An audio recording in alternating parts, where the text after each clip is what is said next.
All right, Shogun, you got to get this video done. I know it's rough because you want to criticize her, but you know that if you do, you're just going to get flooded with, Shogun, you're dumb. To even play this game, you're wrong. Man, after that last video where I just had all those terrible comments, I can almost see them. I can almost feel and see the comments that are going to come from this video. They're everywhere, and it's, oh god, it's terrible. All the thumbs downs. All the hours spent defending my points. This is gonna be rough, but buddy, we're gonna make it through this comment section. What is up, and welcome to the channel, fellow masters. You've all heard the name. Maybe you've seen the comments. I know you've all seen the lewds. I mean, tasteful pictures. Jeanne D'arc Alter, the Dragon Witch, the edgy goth queen. JAlter, the destroyer of bank accounts and lonely masters' hearts. You know her, and you know you want her, but do you even know why? What makes Jeanne D'arc Alter one of the most sought after servants in the game, besides, Memeland, of course? Is the hype really justified? Well, sit down and buckle in, because this hype train is leaving the station. Alright, for starters, how about having the highest natural attack stat among all servants currently released in the game? Yes, that does also include JP. JAlter clocks in at 2,046 base attack, which is a staggering 67 points ahead of the second place Jeanne Alter, who's a berserker, whose whole reason for being is to do damage. So about that. JAlter is one of the game's premier critical damage dealers, possessing a skill set which is highly specialized for the role. This means that coupling her with star generating servants and CEs is your optimal path to success. So with that said, let's take a look at her kit. So her first skill, self-modification EX. Yes, EX, unlike my luck, increases critical strength and star gather rate for 3 turns. That's right, 3 turns. This isn't a one and done like a lot of them. Anyways, it has a charge time of 7 turns, but let's be real, 3 turns is probably enough to get the job done for most of us. At rank 1, we're looking at a 20% critical damage increase, along with a star absorption rate increase of 400%. Now, this is where you're going to get the extra needed critical star absorption. So if you're getting critical stars, you want to make sure that every last one of them is going to JAlter so that she can put out the massive damage that she's getting, in terms of the increased critical damage, stuff like that. But wait, that's just level 1. 20% was solid, but at level 10, you're looking at a 50% damage increase. And you're also looking at 800% star absorption rate. That means she's going to be taking every last one of those delicious critical stars so that she can just bust all over that enemy. So at this point, you might be saying, well, Shotgun Shogun, that sounds great. I'm sold. She has the highest base attack in the game by a long shot. And yeah, that first skill seems pretty good. Increased crit damage and star absorption.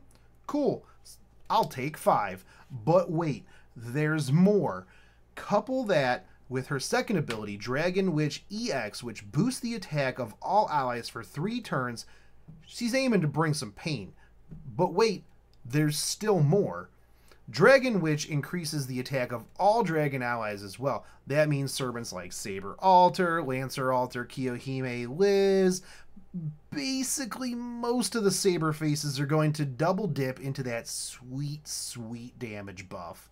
So we're looking at a 10% buff for level 1, double dipping to 20% for dragon allies, all the way up to 20% and 40% respectively at rank 10. So not only is she increasing her own critical strength, her own star absorption, her own damage, but she's also giving back a little bit by bringing some extra damage to the entire team, as well as, like I said, double dipping for those saber faces and all of those dragon servants, which you can see right up here on the screen. Next skill, Ephemeral Dream A. So check this one out. Not only are we increasing Buster performance for a turn, but we're also granting ourselves invincibility. Yeah, that's right, invincibility. Sure, it deals 1,000 damage to her, but clocking in at about 13,000 hit points, well, yeah, that's just kind of like a drop in the bucket.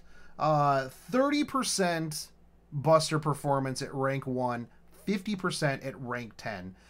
The damage also stays the same, by the way, so it's not like it goes up. You're not doing increased damage to yourself. It's always a base 1,000 damage. Oh yeah, that's right, I forgot to mention, it's an 8-turn charge time, but it also drops down by 1 at 6 and 10. So every 6 turns, you're getting a 50% Buster increase and invincibility.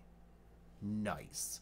Couple this with somebody like, say, Nightingale, who has a targetable Buster increase, and you're doing massive amounts of damage, even massive amounts of damage.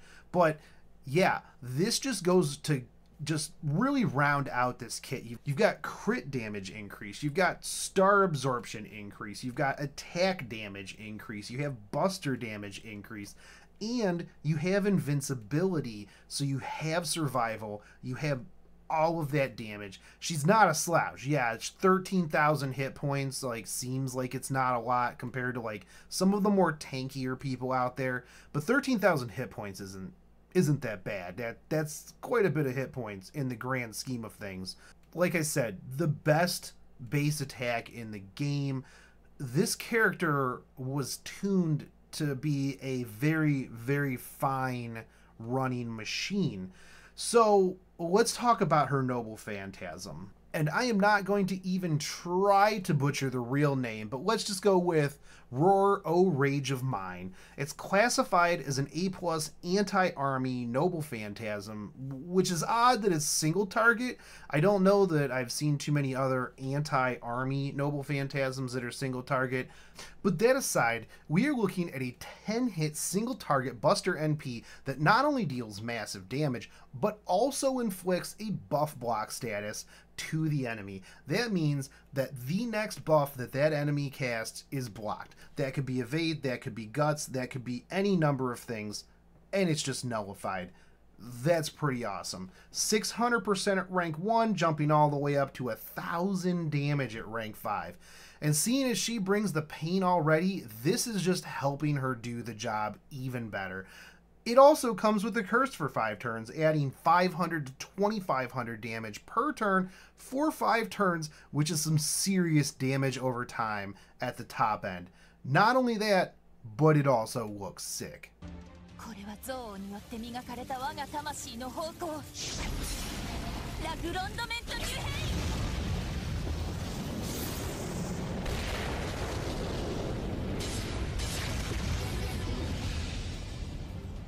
Passive skills. Now, a lot of times passive skills are just icing on the cake, but man, these skills are a whole second cake, dude.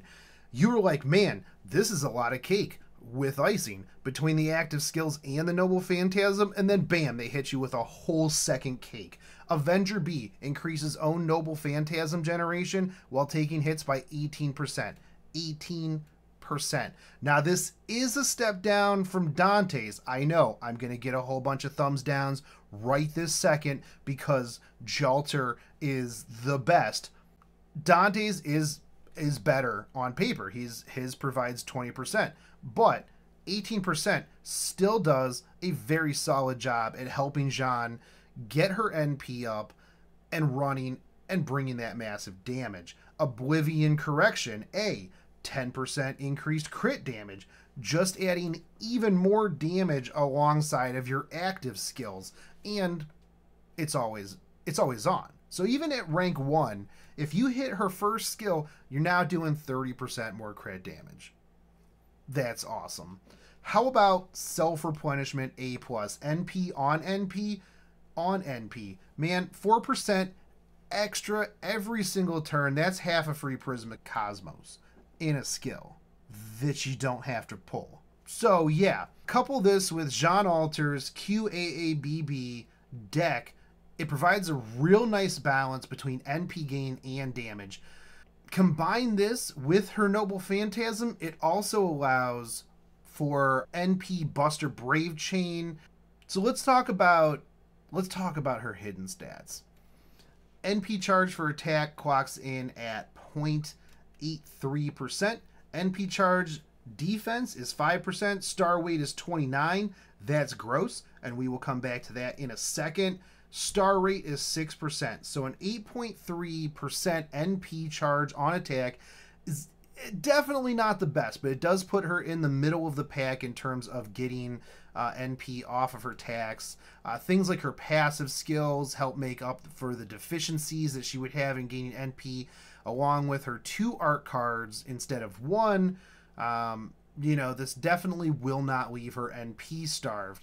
Defensive NP of 5% is very solid, with actually only one other outclassing her in that regards, and again, that's Dantes, and I can feel all of the thumbs downs hitting me right this second. Star weight and star rate are both really bad. They're super terrible.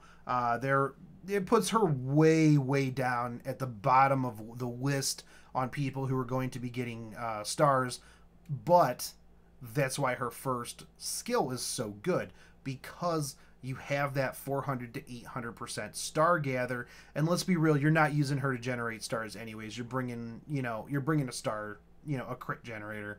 So with that said, now that we have all that out of the way, let's talk about the good and the bad. I know I've mentioned it while I've been doing this, but let's really break it down. So her kit is very well geared for providing a lot of crit buster damage.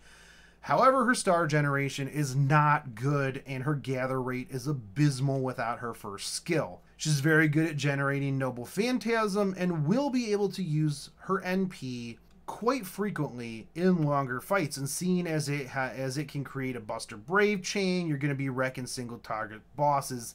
She's definitely one of the premier boss killers. Now the cons. She needs a very critical support oriented team in order to truly shine. This means she's going to need the likes of a Waver, a Memeland later when he comes out, with fragments of 2030 and a crit star generator like Jack. Now, once you got Memeland with maybe a limit broken 2030, you can probably pull Jack out in favor of something else. I would still personally run Jack, but that's just because I like Jack. So, other than the issues with the crit star generation and the abysmal gather rate, the other downside that she has is that she's an Avenger. She really has no class advantage against any other classes other than Berserkers and Rulers. Berserkers, they're plentiful, but Rulers are rare and don't show up very often. So the amount of times that you're going to be like, oh, I'm going to pull out my Jeanne D'arc Alter and wreck these Rulers, is going to be very few and far between. But when you do find one, guess who you are going to be blowing up? But even with no advantage, the damage that JAlter is putting out will probably lay waste to any who stand in your way. All of those damage increases definitely make up for the fact that she does not have anybody that she's effective against except for Rulers. On the flip side, Avengers are not weak against anything until later in the game when Moon Cancer comes out. Spoilers, sorry. So they will be semi-effective against every class that's currently in the game. They don't have anything that they're going to be doing half damage to, so regardless, they will be able to, Jeanne will be able to bring the pain to anything that is currently in the game. All right, now let's talk servants and CEs to pair her up with. Obviously, we're going to want to have a Waver, Hans, and a Memeland, at the end of the year when Memeland comes out. On this lists a bunch of no-brainers. The buffs that they provide, they're just too good. If you have any of these, I hope you have a Hans at this point. But if you've got a Waver, put him on the team. If you've got a Hans, make sure you put him on the team.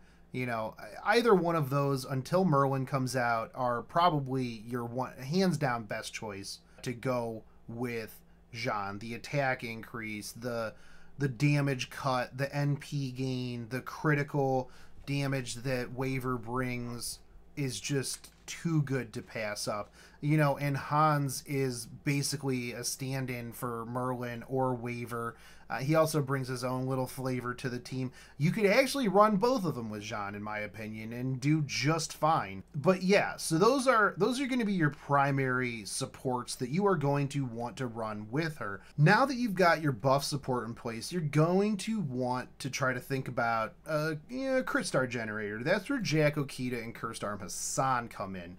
Each one of these fills the role very well, and depending on who you have and your budget, you know, you can go for one of these three. I personally prefer Jack. I will be running Jack mostly because I don't have an Akita. But really no explanation needed here. Create massive amounts of stars to feed to your edgy goth queen. She can bust all over the enemy. Boom. When it comes to CEs, you're going to want to look at things like Limited Zero Over for flat Buster performance, Victor from the Moon, which provides Buster plus crit. And actually that one will probably, if you're running a crit engine, it's going to outpace the flat Buster damage because you're getting both Buster and crit damage from Victor of the Moon. I personally am going to be using that one. You can also use CEs that pump crit damage if you're missing either of the two previously mentioned CEs, or you can always run a Seal Designation Enforcer for the critical star absorption in the times that you don't have your first skill rolling. Basically, you really want to make sure that you're running something that helps her put out more damage and do what it is that she is there to do.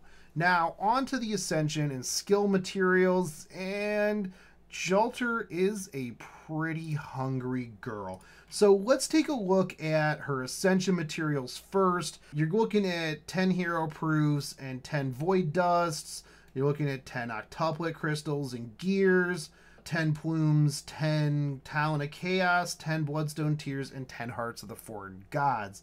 Now, that is also going to give you, you're going to need about 4.4 million QP on that, which is a drop in the bucket when you take a look at her skills. Now, I'm not going to go through every skill, but I will tell you right now, in order to 10-10-10 her with the Ascension, here's the list of things that you are going to need. You're going to need 10 Proof of Heroes, 10 Void's Dust, 10 Octuplet Crystals, 10 Eternal Gears, 10 Phoenix Feathers, 30 Dragon Fangs, 30 Evil Bones, 36 Seeds, 36 Forbidden Pages, 36 Serpent Jewels, 45 Ghost Lanterns, 10 Claws of Chaos, 10 Bloody Tears, 45 Warhorse Horns, and 55 Hearts of the Foreign God, as well as 3 Crystallized Lores. Now, if you thought that the 4.4 million QP that you were going to need for the Ascension was bad, you're looking at about 163.1 million QP just to get all of her skills up, which is pretty rough. You know, it's gonna be an investment to get her up, but pretty much everybody who's going to get her is going to 10-10-10 her, and it's kind of a no-brainer. So with all of that said, do I think that the hype around JAlter is real? Yes, I do. Sure, she has her downsides. Not everybody's perfect. The fact that she's not effective against anything besides berserkers and rulers is definitely a little bit of a thorn in my side. I like at least having some rock, paper, scissors there. But the upside to that is that nothing's really effective against her. So it allows you to not get one-shot by things. Does she require a lot of materials and stuff like that to really get going? Yeah, absolutely. But it's an investment to a character that you're probably never going to replace. She's the premier damage dealer on JP for a reason. Now, a lot of people will be like, oh, I really don't like playing in, OP mode. Even if you have her, nobody is holding a gun to your head and saying that you have to do every single mission with JAlter. I mean, that's like saying because there's console commands in Skyrim that everybody is going to cheat and become OP in Skyrim. You don't have to. I'm just saying that JAlter is an investment. If you have the quartz or the money, it's definitely going to make anything easier. You don't have to use her. You can make the game harder on yourself. But when you're tired of it being hard, why not face roll everything with an edgy goth queen? And again, because the game is not really PvP oriented or anything like that, is a single player game, you can play how you want. I personally will be NP5ing her, but that's my own personal opinions. Like I said, yeah, she does have some downsides, a lot of upsides. She brings a whole lot in terms of damage, and she's just my tsundere waifu. So as always, guys, I had fun with this one. I want to see your opinions down below. I want to bathe in the salt that you guys are going to be on one side of the fence or the other, because nobody seems to be in the middle when it comes to JAlter. You either hate JAlter or you love JAlter, and that's all you talk about. So guys, down below, let me know which side of the fence you are on, what I got wrong. I don't need to remind you, because I'm sure you guys will all tell me everything that I got wrong, and that's fine. I actually, I really like those comments, because it does help me take away and learn and see things from a different perspective. I will be streaming my rolls for JAlter. It's going to be a nice big live event, so make sure you tune in for that. I will, whenever JAlter is announced, I will put together an event for that. We will be taking her to NP5. There will be giveaways. I'm going to make a nice big production out of it, so look forward to it. And if you like the content, smash that subscribe button, give me a like, and I will catch you guys next time. Peace.